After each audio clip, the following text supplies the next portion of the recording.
I have a little more to go with my Rapture and Torment, though God is there in Amen video, some stuff that I wrote, passage that I wrote that will help wrap up more to what it all means. So here we go. It started with bad decisions and a racist job and drugs, along with the tribulations of my life. And when I was a young boy who is also the American prophet. When I was young, I was born wild, and very early I lived in the mountains with my family and some animals that we had. My neighbors were a Native American family who had a large family, and which I loved to hang out with, and could because they seemed to be very nice and just as wild as I was. One of the daughters of the native family was my girlfriend, and who I used to hang out with so much, and we hung out together, and I fell in love with her, and I cherished her more than anyone else. That is a native girl. That's name was Jody Womack. I was close to all the animals on our farm, and my stepdad Chuck was abusive to my mom. And for what I remember, my brothers and how us boys, we would always stay together in the cabin in our old farmland. And my stepdad was abusive and used to beat my mom and drink a lot. I think I found out what the spirit is back then, and what mind composed of, and what it was, and combined with our old farm and the energy. I looked out from a combine that I was sitting in with Chuck when we were mowing the wheat fields, and I felt my spirit and knew it was very strong and prominent in my life, and knew it had to do with the open, rolling wheat fields of the Wheatland. In the open fields is what my spirit is attached to. A year or two later, my mom and my stepdad Chuck got a divorce, and us children with my mom Debbie moved to Pullman, Washington, where we lived back then, and we grew up as brothers and lived as a family, and left the abuse of our stepdad Chuck, who was my half brother's dad. So I have a half brother named Ben, and his dad is who we lived with back on that farm. His name was Chuck. There in our new home in Pullman, I had many dreams, many weird dreams. Dreams of tall skyscrapers and a huge dinosaur bird trying to catch me and eat me as I jumped, or I stood on the buildings, or I jumped from one building to another. But sometimes I did fall off the buildings and would wake up before I hit the ground. At least I think.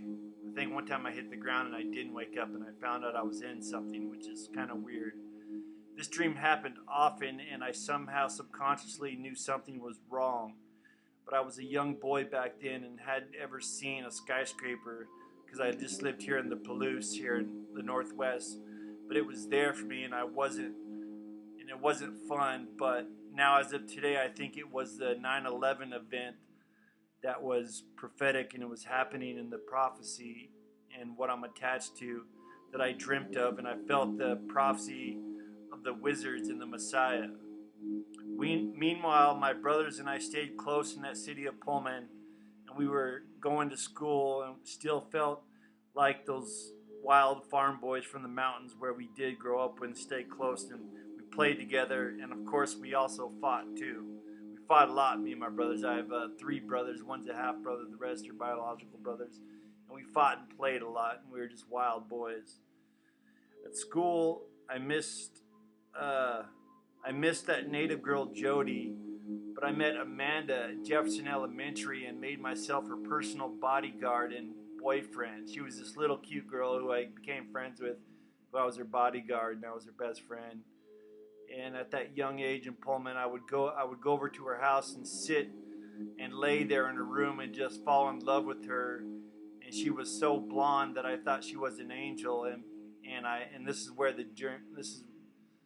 I began the journey. This is the epitome of Joseph Eugene Eastman, who is me. As was I'm at Amanda's house one night, and now that I think about it, I was starting to recollect life when I knew Amanda back then. I was starting to recollect life, and I felt my own presence. I felt my own presence more, and she and our time together made me feel like a man somewhat. Even though I was a young man, I was in elementary. I left, and then one night I was over at Amanda's, and I left Amanda's, and I ran home that night, and it was extra dark because there was low clouds in the sky. And as I ran towards home, I came to the field halfway between her house and mine, and stopped in that field that I know so much, and gazed upon a reflection which was a huge wolf apparition. A wolf apparition, like 200 feet tall, 200-foot tall wolf that gazed at me, and it made me so dark and trembly and aware. So I ran to this old wheat field that we used to play, and that was pretty popular for us back then, and I was between Amanda's house and my house, and I stopped in the wheat field as I was running home, and I saw this huge wolf, and I knew it was an alpha omega wolf, and it was black, and it was dark, and it put a real trembling fear into me, and it's always stayed there. My mom had some new friends. They were alcoholics, and they were evil, and it turned out that my mom got raped by one of the men one of her new friends, this guy named Butch, raped my mom one night. And I remember that night well because I was with Ben, my little brother, and we sort of remember the torment she went through after the rapist left. I was able to fall asleep after he left and after everything calmed down, and I slept, and I dreamt of a woman placing me in a coffin after my mom had got raped. A woman placing me in a coffin, though it was dark as well, a lot like the wolf in the field. The darkness was slowly entering my life, though that young boy loved so many good, though I loved so many good loving things, and I knew my real spirit and stuck with my brothers, and we didn't understand what mom was going through at the time with these new people and stuff, and the things that had happened to her, and she was raped and all these terrible things. My mom, some year or two later, met this man named Jeff who came to our house often, and he liked my mom, and after a while she began to like Jeff too, and they got together, and we had a new man in our life who was Jeff, and us boys adjusted to Jeff, the new man, and we spent a lot of time together with Jeff. But as for me, I was still wild in spirit and body, and studied the God of earth outside, and pondered during my youth about God, and knew that there was something I am related to that is what no one can explain, at least not in my family, and no one could explain what I was feeling back then. All these times when I was seeing these things, I knew God was there, and I was seeing God. And the only one in my family who was with that enigma for the rest, because all the rest thought differently in my family. I met a friend across the street there on Turner named George, and we played a lot together, though he was into playing and tormenting his sister, while I was about being outside finding anomalies and being in the field with the praying mantises and other bugs and creatures and stuff, and doing other things. My family was poor. We were really poor. We didn't have the farm anymore to feed us, and Jeff stayed as a boyfriend to my mom and us boys, and my brothers and I caused a lot of different problems in our household and constantly would beat up each other in our boredom. So Jeff moved in, and he was a good man, and he stayed with my mom, and they were just friends for a while. They were boyfriend and girlfriend. He came in after she got raped, and we got a new man, and we were playing and doing things, and I was always pondering on the spirit of what was coming to me in my youthhood, and because I used to have these dreams of these weird things that seemed to have come to pass. But so here we go. Years passed or so, and I got a little older, and we had meaning us boys, had our friends, and Jeff was still with Mom, and we moved again to Wheatland Street, this other place in Pullman, up to Wheatland where we moved to, because this is in Pullman. And this new house had a fire pit, and I especially fell in love with the fire pit and the new territory we had by our house, because we had a big yard and we had trees in the back. And at this age, it was easy to meet new people and correlate. I fell in love with the birds that I started to worship the avian birds and hawks and falcons and stuff. And found that anything that flies in the air that's an animal is really spiritual enough for me. And one time I kidnapped a baby robin out of its nest and made it a pet after my mom gave me a lecture about animals and abducting things in the wild and how it takes away from their families.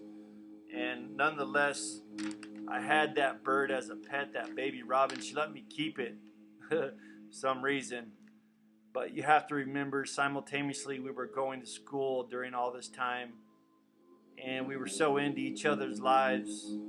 We were just caught up in everything. So we were poor, and our mom took care of us.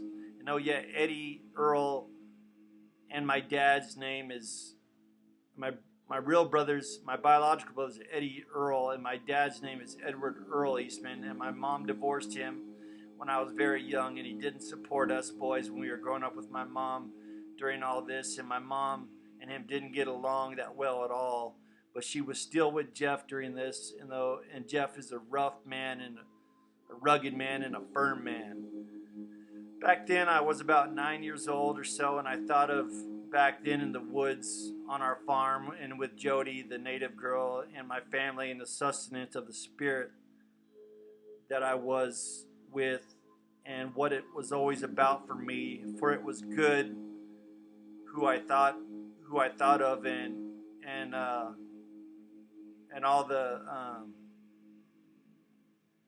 all he leaves us when there is no money, and just the epitome of what has been dealt to a boy that was me, who God knew. What was happening to me, the boy who God knew, is what I meant. And why'd it come prophetic? My brothers and I were so wild in nature because we were raised in a farm, and we never really had a dad, and our dad was abusive, and our stepdad was abusive and alcoholic and all this, and we were wild. And we would go out and we would kill cats and dogs and chickens and whatever we could get our hands on when we were playing, and we'd throw cats and dogs in the lakes when they were babies and stuff, and they would drown, and we spread our dominance all over the animal area of our lives and things that were grown up in this mix. This sort of things happened all the way until high school. Earl and Ed always were bruiser and cruiser and beat me and everyone else, and we had it tough and knew we loved each other, although we were beating each other.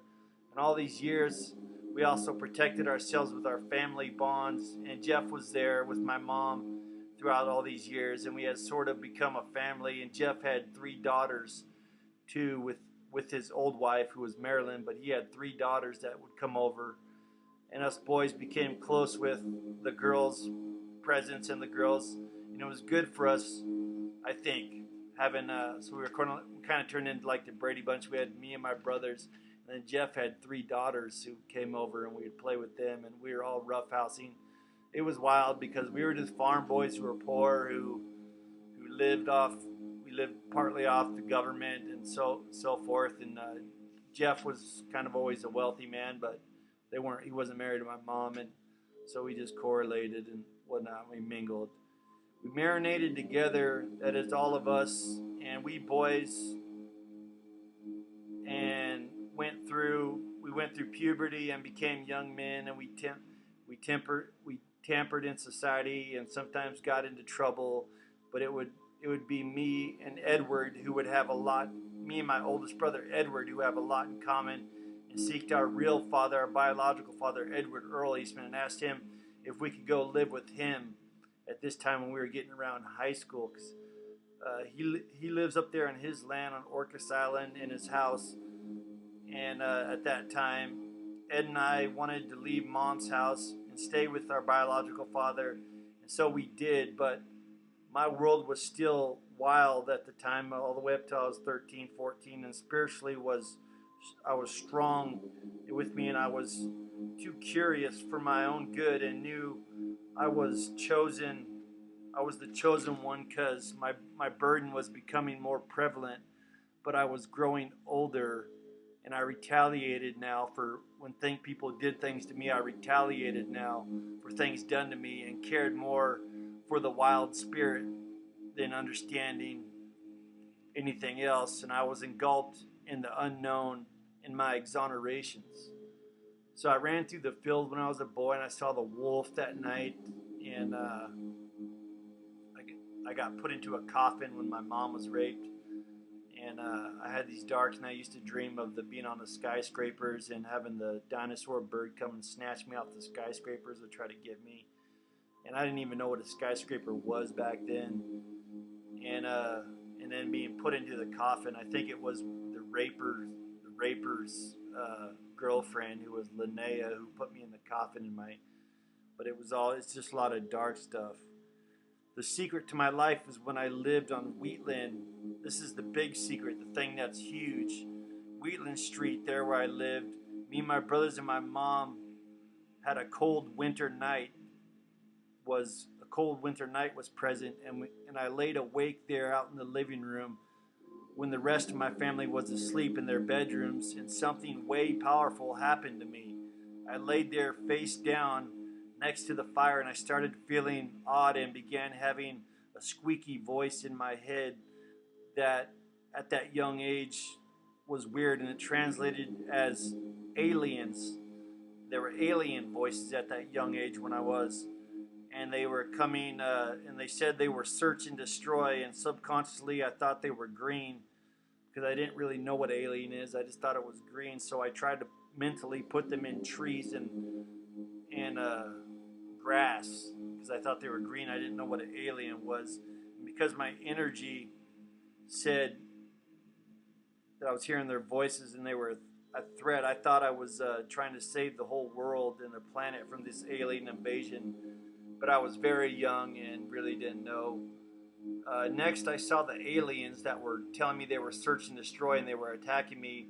They made a loop or a circle and held their hands together, and I noticed the voice was in the top left part of my head, though this vision was strong.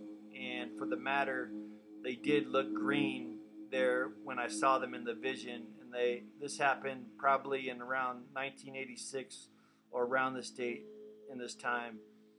This is the thing that changed my life, and I knew that my life was endangered after that, and I became a soldier and wanted toy guns after that to play out in the yard. Wanted to play guns, and the question is, what on earth would bring this to me, and what is it? What is its cause? I know now it's the Nazis and their propaganda, because I think it's the Nazis that do things like that to children, and part of the order of everything. First, my eldest brother Ed moved to my biological dad's house on Orcas, and a year later I would go and I would move up, and I entered a hard new phase, which is having a father around, which I would find is way different than my mom, because their personal lives are a lot different, and he was a man and everything. So a year later, my dad picked me up from my mom's house in Pullman, and I was 14 years old, and I left and was heading back to his house to Orcas in the Puget Sound where he lives. And he asked me to drive, even though I was 14 and didn't have a license or anything. And we were there in the flats by Othello there in Washington State. I had no license, and he insisted I did drive, because he knew I knew how to drive, and he was so tired, and he was carefree, a lot more carefree than my mom. He thought that I would enjoy. He thought it'd be cool. He thought it'd be a good thing if I drive so we could get to sleep. And he was a lot more carefree than my mom. So I took the wheel and pressed the pedal, and I got in the driver's side, took the wheel, started driving, and I was driving underage and with him, who after all was driving. We were driving for about 10 minutes, and my dad fell asleep. I was 14, and I was driving for about 10 minutes on the highway, going about 65, and my dad fell asleep, and I was alone there driving, and the sun was hot, and I started blinking my eyes and getting kind of clogged up and kind of hot myself. And time went on with me driving, and my dad fell asleep. He was still asleep, and he was snoring, and I was behind the wheel driving the truck, and then I fell asleep when I was driving. I was 14-year-old and hadn't really driven on the highway before, and I fell asleep. My dad was asleep, and the car was driving itself. And we were both dozed off and snoring, and the truck made its way onto the shoulder of the highway down into a little ditch. And we were asleep, going about 65 miles per hour, and we were doomed. And we didn't wake up immediately. Next, we started rolling over rocks, and there was a clunking noise, and the truck was going really fast on the shoulder and off in the ditch of the highway. We were still going 65. I guess my foot was still on the pedal. The cruise control was on. My dad woke up and saw that we were off the road, screamed, and then simultaneously he jerked the steering wheel back onto the road really fast. He just jerked it back onto the road really fast and really abruptly, and something caught in the vehicle and made the vehicle flip us down the road.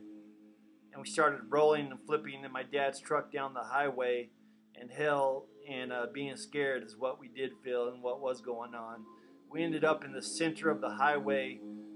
Sometime later we crashed all the way down the highway, and I was behind the wheel and center of the highway, and I had a huge concussion and my dad had got thrown out of the vehicle when it was flipping down the highway somehow, but I stayed in the truck throughout the crash until the end. I was hitting my head on the roof of the truck during this accident. So I had a concussion. Finally, when the car ended from flipping and rolling down the highway, I had a concussion, and my dad had got thrown out of the vehicle. Luckily, he didn't get hurt. You need to know that a lot of things happened to me during all this, and I hung out with oddball people and troublemakers because I just had a hard time understanding what was the task and learning in school and obeying the rules that we need for comprehension and in a standard child's life. I just stayed wild the whole time and looked for a rush or someone having a rush, if you know what I mean. I looked for something going on. I was real interesting and hyper like things and stuff. And me and my dad made it finally. We finally made it up to Orcas, and we had a new beginning. We made it. His truck was totaled, and my Uncle Bob came down and picked us up from the wreck in the hospital, and we made it up to Orcas. And we had a new beginning up there on the Puget Sound along with all the ocean that comes with the Puget Sound, which was new to me because I had never seen the ocean before. Orcas was dense with trees and just a small place surrounded by the ocean. And I was, for a while, checking my spiritual channels to correlate my open wheat field Lord Shiva type spirit with the Orcas spirit of the dense trees and everything to figure out what to think of all of it. And I knew that the thick wood wasn't really for me, but I saw one day as I was there on the island, I was walking in the fog. There was a thick fog that came, and I was walking and Orcas started to work out for me, but it wouldn't work out for me on Orcas if I started having problems, which we all know I did have later in high school, or not in high school, but when I worked for Island Excavation up there. You need to watch my other video, my Rapture and the Torment, Though God Is There, Amen. That's what it's called, my Rapture, the Torment, Though God Is There, Amen, to figure out what happened up there at Island X, which is huge, to follow the events that happened during this next time. Next, we'll jump to my old house here back where I lived in Moscow, where I became a rapper and found God. And so you have to watch that video. And next, I moved. Now I'm back in Moscow, and this was just a couple years ago, around the time of the Tetrad Moons, that I became a rapper for a while and started being rap music, and I got out of that stuff. And then I found God, and I started meditating, and I meditated for 26 days and became so powerful that the powers that attacked and just became really powerful with my meditation. And I meditated to the Om. And all those days I prayed to I Am, and I met Jehovah, and he told me to think of Moses, so I did. And I was wrapped up in Kaduri, the prophet from Israel, and his prophecy of the acronym and everything. So that's what I have written down. So when I was young, I ran across that wheat field, and I always noticed the spirit. The spirit was so strong with me, and I saw that dark wolf, and I knew it was an alpha omega wolf. And then when my mom got raped, when I dreamt later that night after they left, I got put into a coffin. And when I was dreaming, when I had dreams back then, I was always on skyscraper buildings, jumping from I could jump from building to building like in the Matrix. And this dinosaur bird would come and try to attack me. Sometimes I would fall, and when I hit the ground, I'd wake up. Or I think one time I hit the ground and I didn't wake up.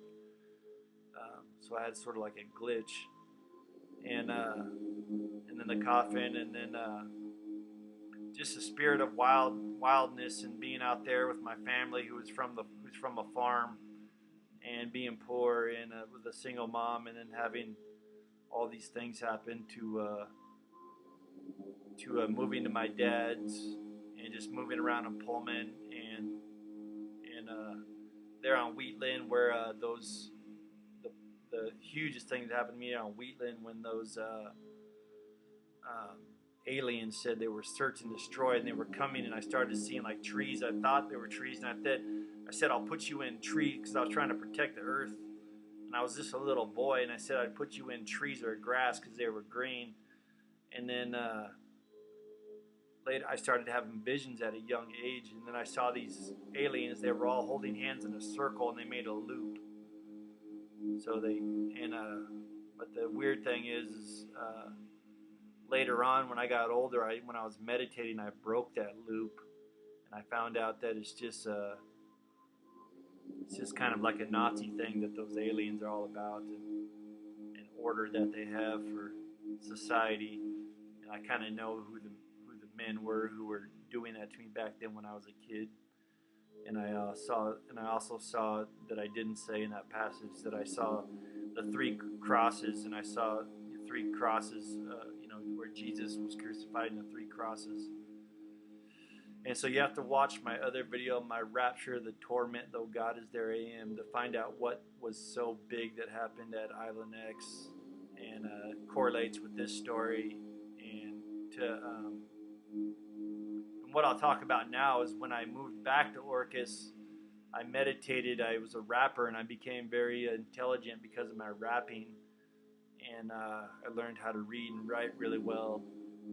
And I meditated for 26 days and got a lot accomplished with my meditating.